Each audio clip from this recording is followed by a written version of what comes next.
मुस्तरद करते हैं? हाथ उठा के बोलिए कि ये कानून को हम मुस्तरद करते हैं और ये कानून को वापस लेने का मुतालबा करते हैं। तकबीर, तकबीर, तकबीर। आप जरा ये बताइए इत्तेहाद कैसे पैदा होता है? तो हजरत ने फरमाया कि भाई तवाज़ो मन तवाज़ा लिल्लाहि रफ़ाउल्लाह, जो अल्लाह से जो है सामने तवाज़ो करेगा अल्लाह उसको उठाएंगे और मुत्तहिद करेंगे। से आवाज़ लगे आप इसी तरीके से साथ दें, हमारा साथ दें और ये साबित करें कि भाई मुसलमान अब बेदार हो चुका है। समझे नहीं? अगर हम बेदार रहेंगे तो इंशाअल्लाह सारे मसले हल होंगे, इसलिए कि जो है अल्लाह की मदद इज्तिमाइयत के साथ है। बस मैं इतना कह के अपनी बात खत्म करूंगा। आखिर दवाना खान। नौजवान क़ियादत मुस्लिम पर वक्फ ट्रस्ट पर लागू नहीं होगा और जितनी प्रॉपर्टी वक्फ ट्रस्ट के जरिए आएगी वो कभी भी बेची जा सकती है। अस्सलामु अलैकुम रहमतुल्लाहि व बरकातुहू।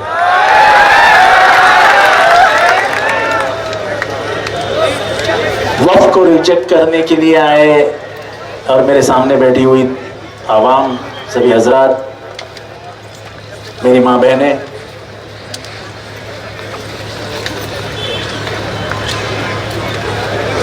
मेरे साथ बैठे हुए, मेरे पीछे बैठे हुए सभी बुजुर्ग और महतरम,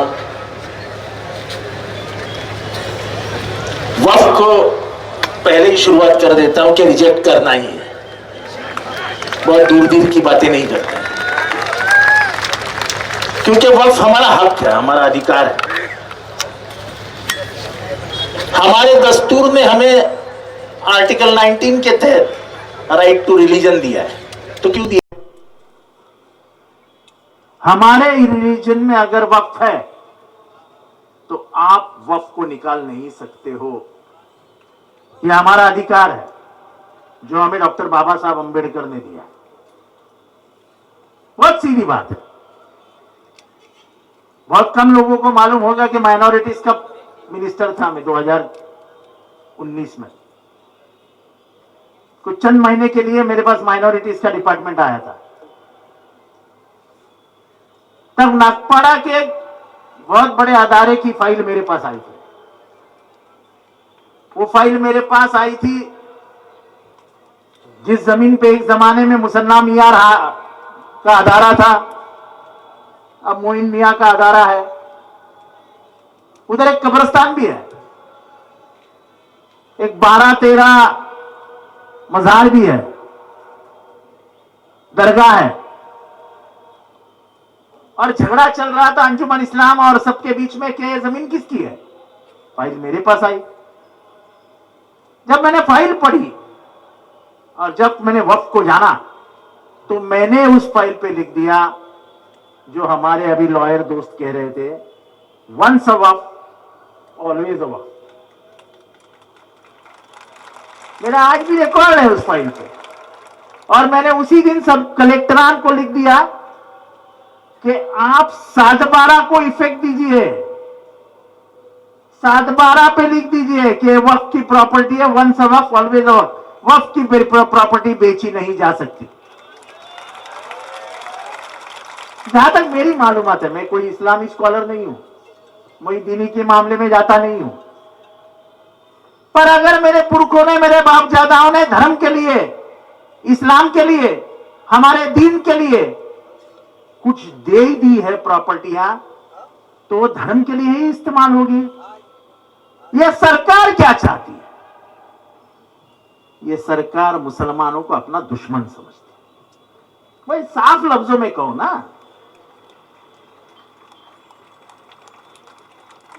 कब्रिस्तान कहां से लाओगे? अगर वक्फ की जमीनें नहीं रही तो कब्रिस्तान कहां से लाओगे? कब्रिस्तान लाने के लिए आपको कलेक्टर के सामने घुटने टेकने पड़ेंगे और भाई कब्रिस्तान दे दो, कब्रिस्तान दे दो। अरे ये गवर्नमेंट गरीबों को, दलितों को, मुसलमानों को खाने नहीं दे रही, कब्रिस्तान की जमीन देगी?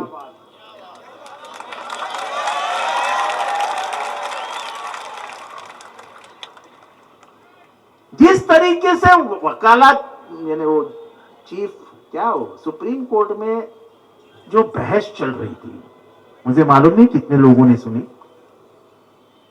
लेकिन संजय खन्ना से, जो chief justice his lordship justice Khanna थे, उनसे जिस तरीके से हमारे सॉलिसिटर जनरल तुषार मेहता बात कर रहे थे, कितने लोगों ने सुना था? वो धमका रहे थे कि आप क्यों इसमें दखलंदाजी कर रहे हो। अरे भाई, संविधान में प्रावधान है, अगर लोकसभा में कोई बिल पास होता है तो उसका जुडिशियल रिव्यू करने का काम इस देश का सुप्रीम कोर्ट कर सकता है। और संजीव खन्ना ने जो कहा वो आप भी याद रखिए, ये जमीन जो है जिस पे आप बैठे हो, ये जमीन वक्फ की जमीन है कि नहीं है? जरा हाथ उठाओ और जरा जोश दिखाओ ना। ये मल्लिक अंबर की जमाने से है। अभी यहां के कलेक्टर पूछेंगे कागजात लाओ, तो मल्लिक अंबर जी को लेके आऊं क्या नीचे अभी? और यही संजय खन्ना ने पूछा कि भाई 1500 साल, 1400 में, 1300 में, 1200 में, 1600 में, 1700 में जो मस्जिदें बनी, जो कब्रिस्ताने बने, जो मजार बने, जो दरगाह बने, जो वक्फ की प्रॉपर्टियां उस जमाने में बनी, उसका लीज एग्रीमेंट क्या शाहजहां से लेके आए?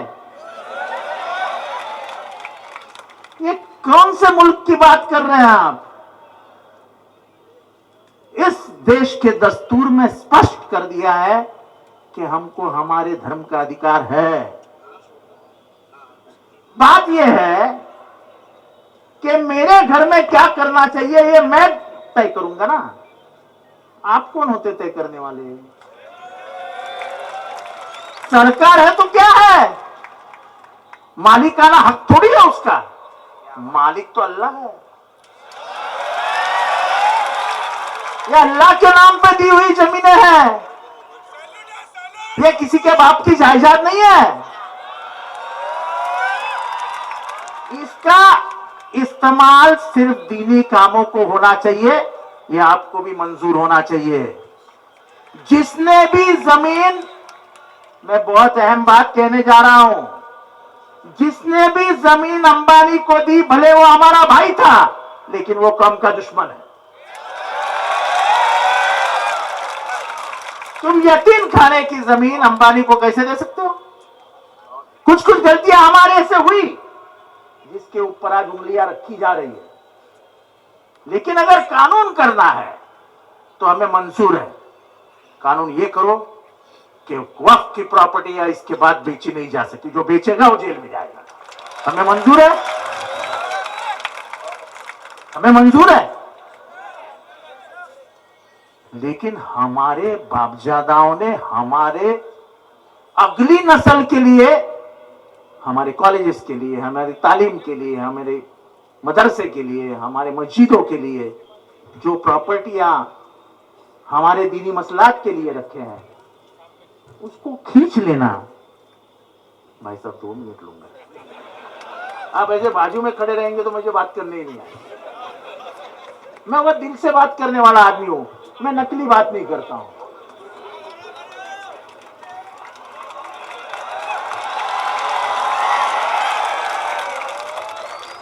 मैं क्या बोल रहा था?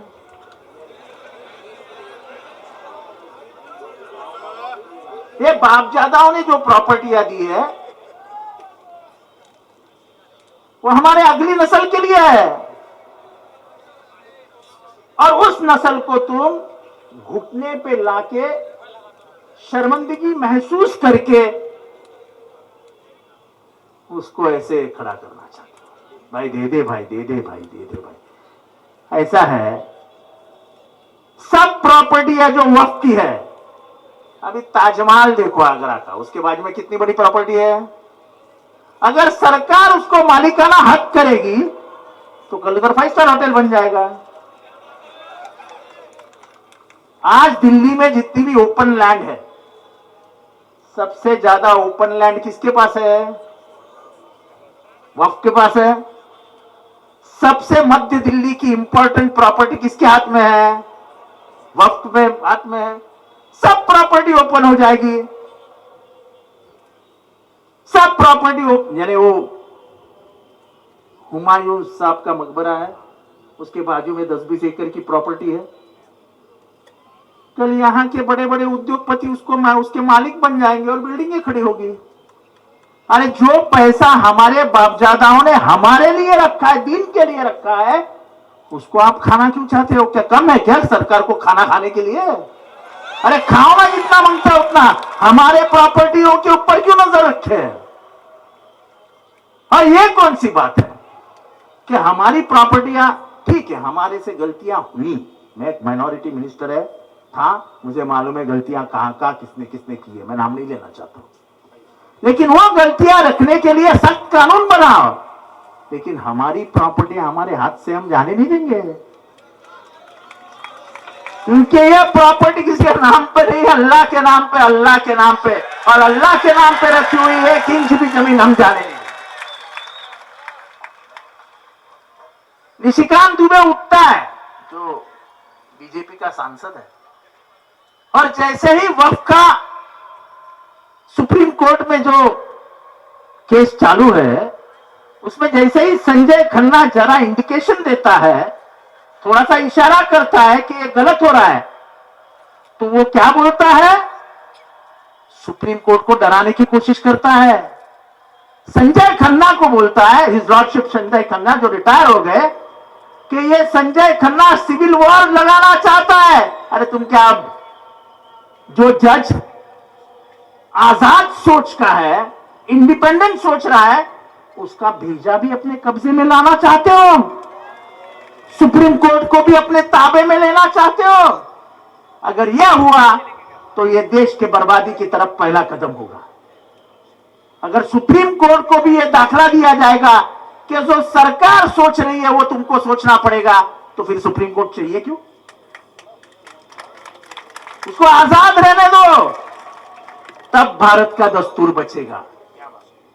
और वक्फ का आज का कानून ये डॉक्टर बाबा साहब अंबेडकर के दस्तूर के खिलाफ उठाया हुआ कदम है।